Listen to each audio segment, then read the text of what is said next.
दोस्तों नमस्कार। इस खामोशी और शांति पर आप बिल्कुल ना जाइएगा। यह भी महसूस ना कीजिएगा कि हम जंगल में मौजूद हैं। जंगल में तो वाकई बहुत खामोशी होती है, शांति होती है, लेकिन जब आप जंगल से निकलकर शहर की तरफ आते हैं तो एक शब्द बिहार की राजनीति में लगातार गूंज रहा है और वो शब्द है जंगल राज। प्रधानमंत्री मोदी आज पटना में हैं। लगभग 7 घंटों के लिए पटना की सड़कें रोक दी गई हैं।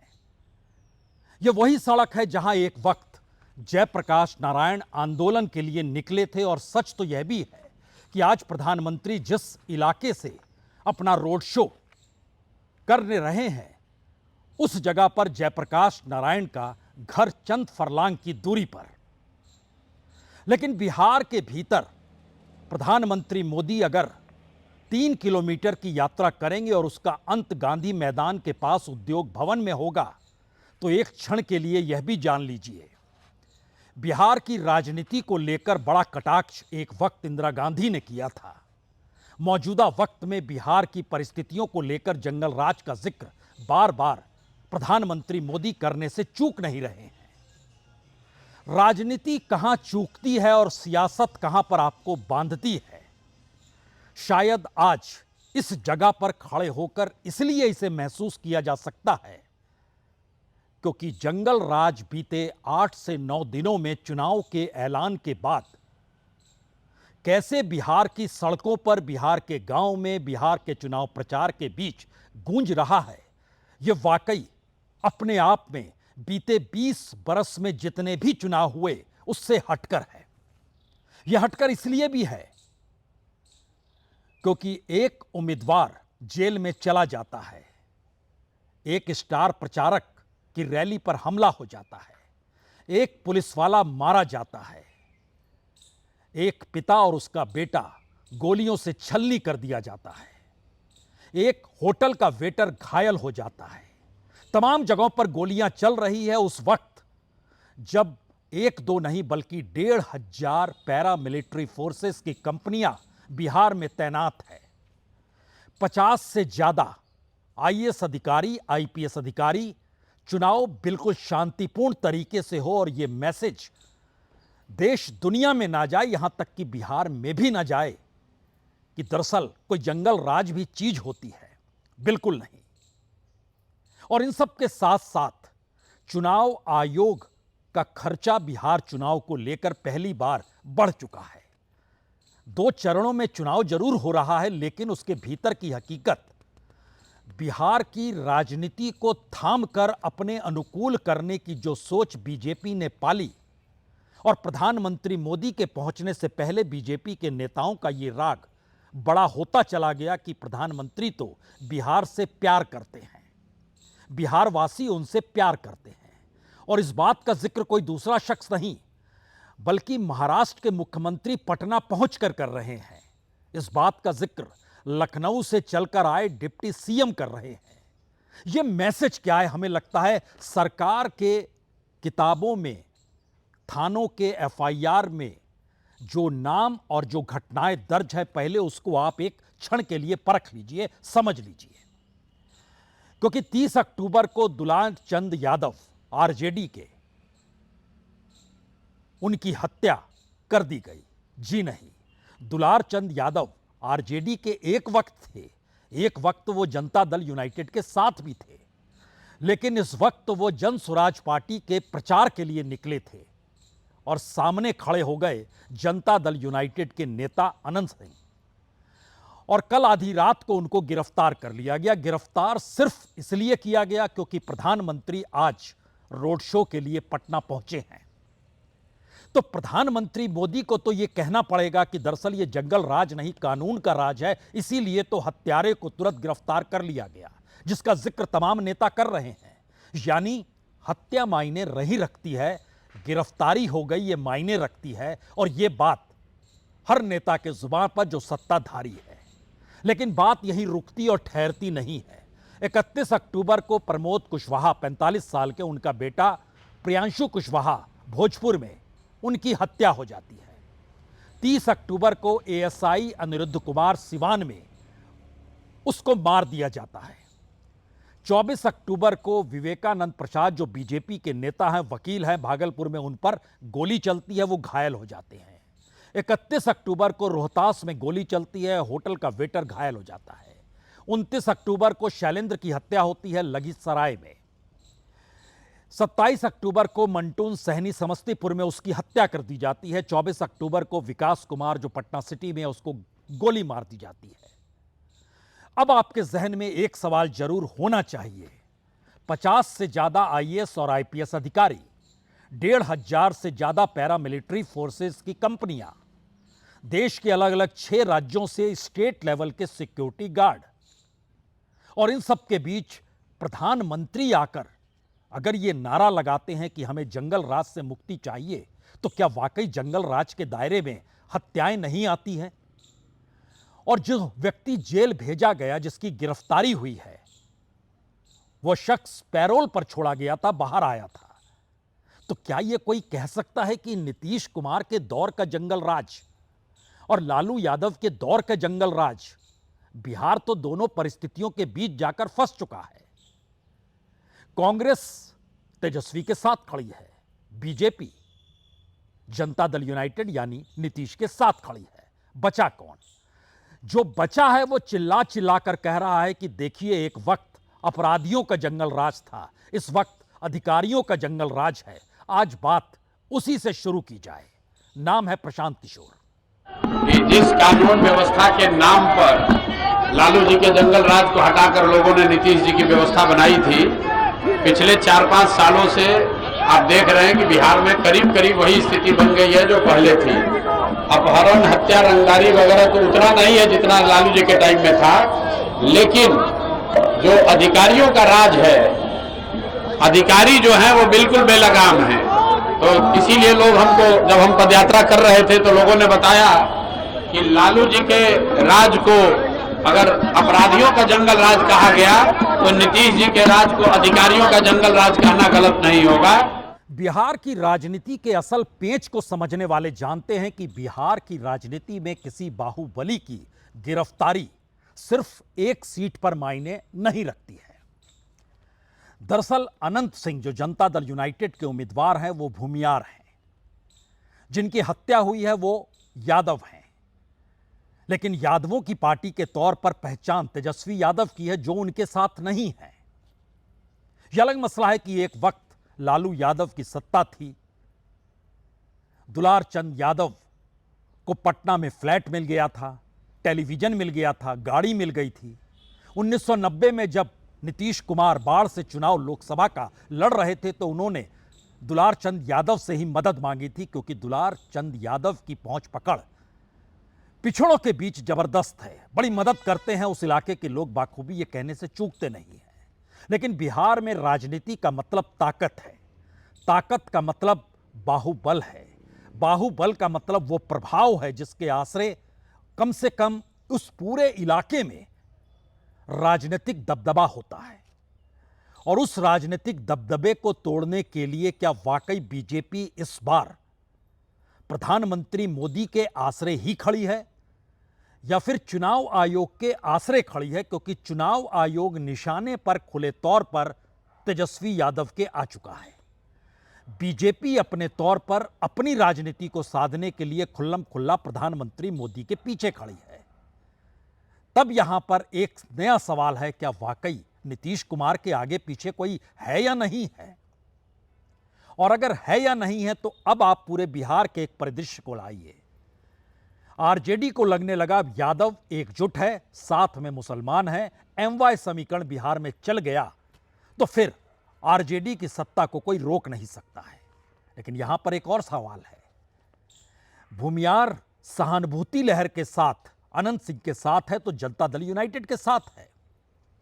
लेकिन जनता दल यूनाइटेड ने भी कई उम्मीदवार यादवों को बनाया है और आरजेडी ने भी कई उम्मीदवार भूमियार को बनाया है। तो राजनीति की इस पतली सी लकीर पर जब आप चलना शुरू करेंगे तो आपके सामने फिर एक नया सवाल होगा। यह सवाल सबसे बड़ा है कि सब कुछ प्रधानमंत्री मोदी को केंद्र में रखकर इस वक्त महागठबंधन उस राजनीति को साधना चाहता है जिसमें बिहार के भीतर जंगल राज तब का हो या अब का हो, उससे हटकर प्रधानमंत्री मोदी ही मुद्दा बन जाएं, बीजेपी ही मुद्दा बन जाए, दिल्ली में बैठी राजनीतिक सत्ता ही राजनीतिक तौर पर बिहार में वोटरों को बांटे या एकजुट करती चली जाए। शायद इसीलिए प्रधानमंत्री मोदी आ रहे हैं, प्रधानमंत्री मोदी पहुंच गए, प्रधानमंत्री की रोड शो खत्म हो गया। प्रधानमंत्री ने जिन मुद्दों का जिक्र किया उसमें इस बार जंगल राज नहीं, कुछ और था। एक क्षण के लिए जरा सोचिए, क्या वाकई आरजेडी इस वक्त खुले तौर पर निशाने पर प्रधानमंत्री मोदी को ले चुकी है? लेकिन प्रधानमंत्री जी आज आ रहे हैं। आज भी देखिए बिहार में रोहतास में आरा में पिता पुत्र की हत्या कर दी गई। लगातार जो है महाजंगल राज की स्थिति बिहार में बनी हुई है। कोई ऐसा दिन नहीं बिहार में जहां गोलियां ना चल रही,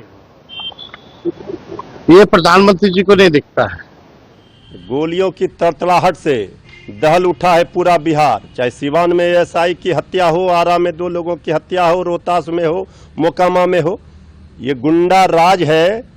अब आदरणीय प्रधानमंत्री जी को जंगल राज का कैसेट जो जनता का राज, गरीबों का राज था कहते हैं, अब ये गुंडा राज पर बोलना चाहिए। आदरणीय प्रधानमंत्री जी का आज रोड शो था।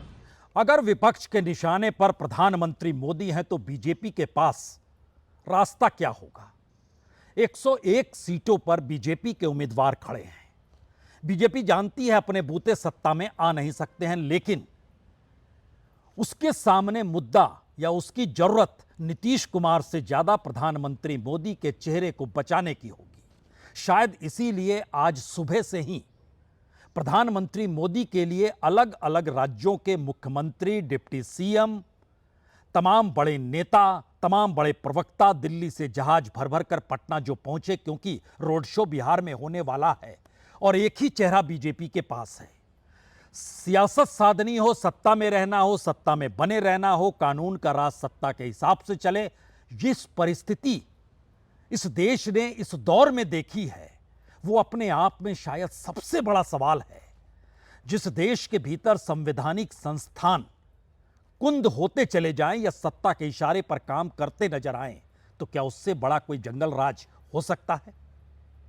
क्या इस देश के भीतर में जो स्वायत्त संस्थान है उसमें एक बड़ी भूमिका चुनाव आयोग की तो इस देश में लोकतंत्र को संभालने की है। उस चुनाव आयुक्त की नियुक्ति भी अगर प्रधानमंत्री कर रहे हैं तो मैसेज एक बहुत साफ है, और वो मैसेज है दरअसल संविधान से हटकर जिस जंगल राज की परिकल्पना बिहार के साए तले वहां के सामाजिक आर्थिक परिस्थितियों में की गई, उससे हटकर पहली बार बिहार का वोटर, बिहार का पिछड़ा तबका, बिहार का दलित और अपर कास्ट भी इस हकीकत को जानने और समझने लगा है कि कानून के राज का मतलब यह कतई नहीं होता है कि जिस राजनीतिक सत्ता को आपने चुन लिया उसी का कानून इस देश का कानून हो जाएगा। उसी के हिसाब से देश के तमाम जो भी एजेंसीज है, जांच एजेंसी है, प्रीमियर एजेंसीज के तौर पर सीबीआई, ईडी है, सब कोई सिर्फ सत्ता के लिए काम करेगा। तो क्या बिहार में इस बार 2 जंगल राज टकरा रहे हैं? एक जंगल राज तो लालू यादव के दौर में हर किसी ने देखा। एक जंगल राज चुनाव के ऐलान के बाद बिहार के लोग बीते 8 दिनों में देख चुके हैं, कहां गोली चली, कहां पर कौन सी प्रतिक्रिया कैसे हुई।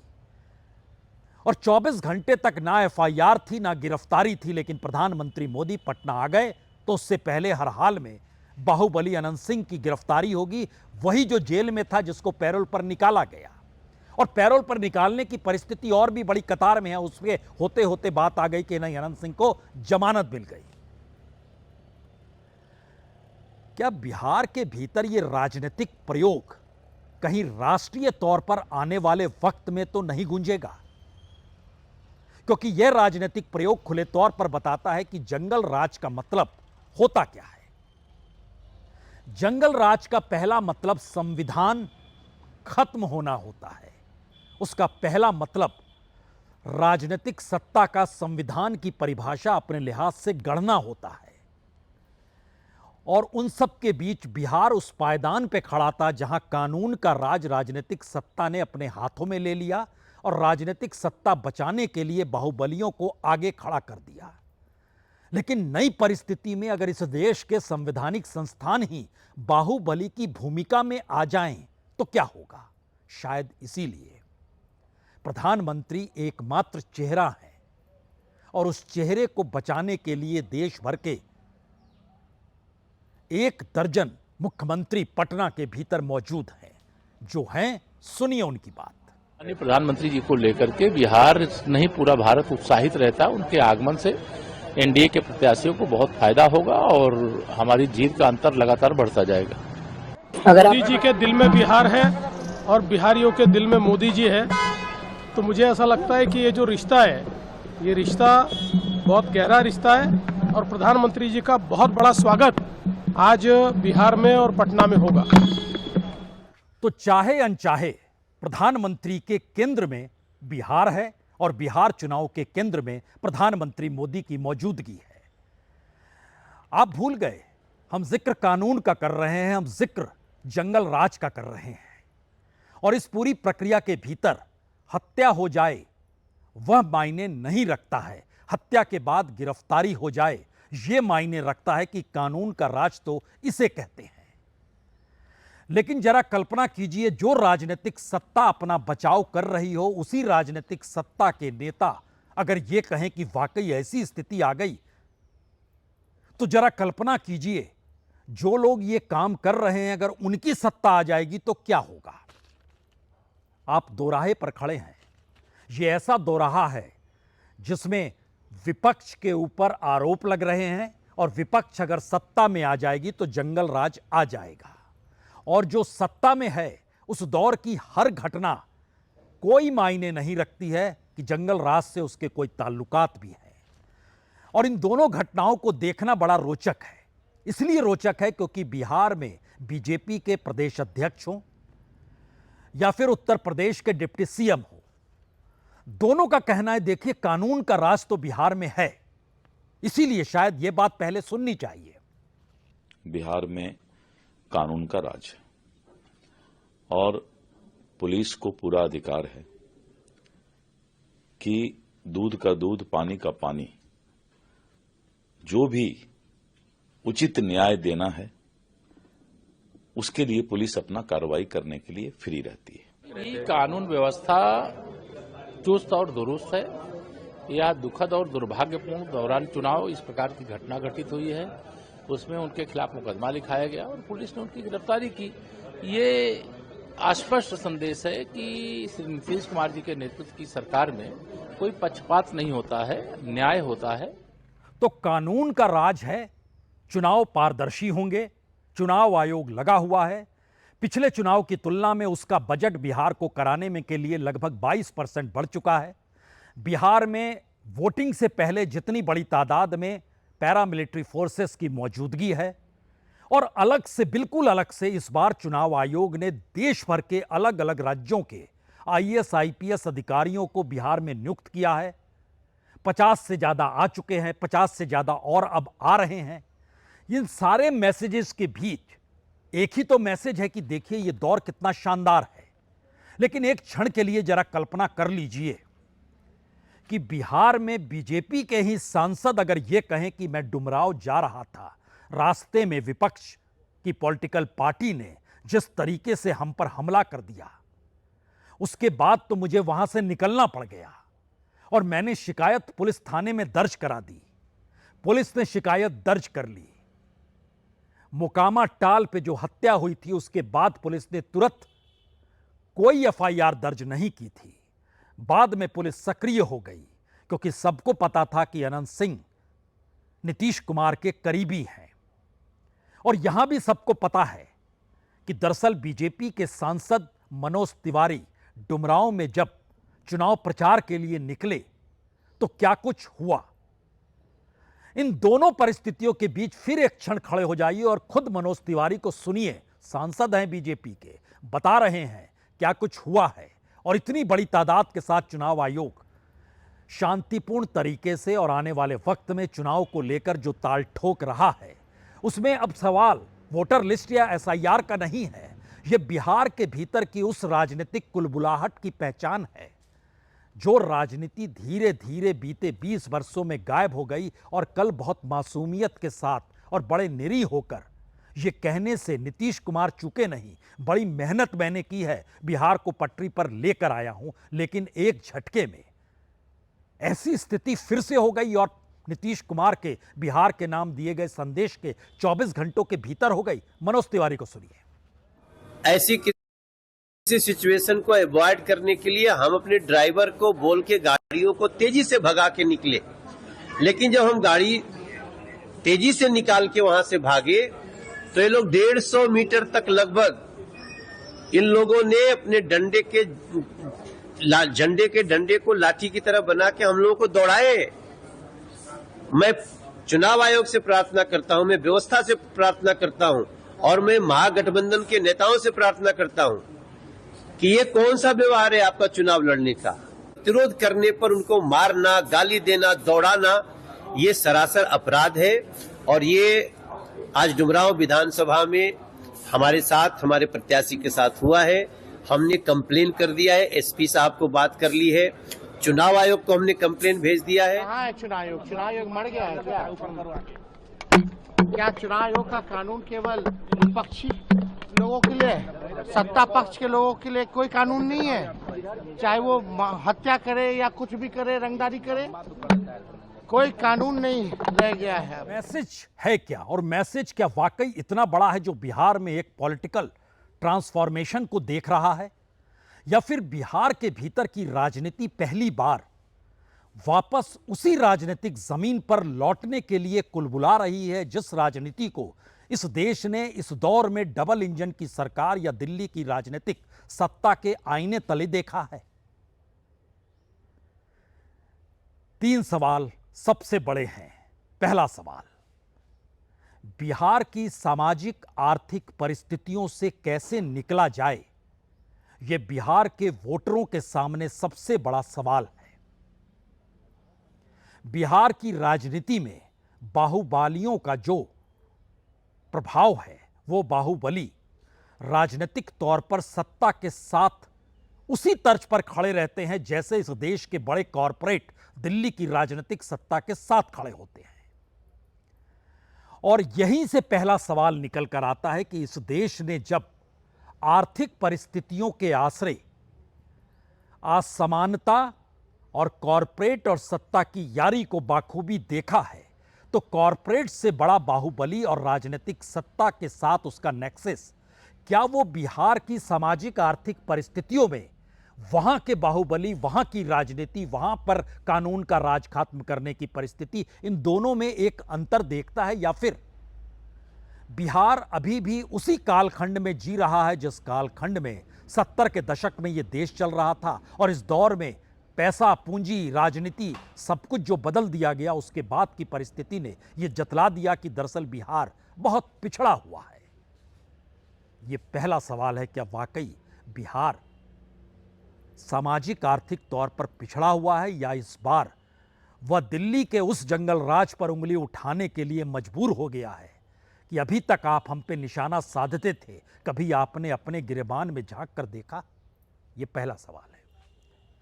दूसरा सवाल, देश के प्रधानमंत्री अगर किसी राज्य के चुनाव में चले जाते हैं और राज्य की परिस्थितियां इस देश की आर्थिक परिस्थितियों से बिल्कुल हटकर हो और प्रधानमंत्री बार बार जिन वादों का जिक्र करते हैं वो वादे अगर पोपले साबित हो रहे हों, तो फिर क्या मुख्यमंत्री और क्या इस देश के आईएएस, आईपीएस कोई मायने नहीं रखेगा जब देश की पूरी सिस्टम को ही इस रूप में कन्वर्ट किया जा चुका है और प्रधानमंत्री उसमें अग्रणी चेहरे के तौर पर इस राजनीति में मौजूद रहना चाहते हो।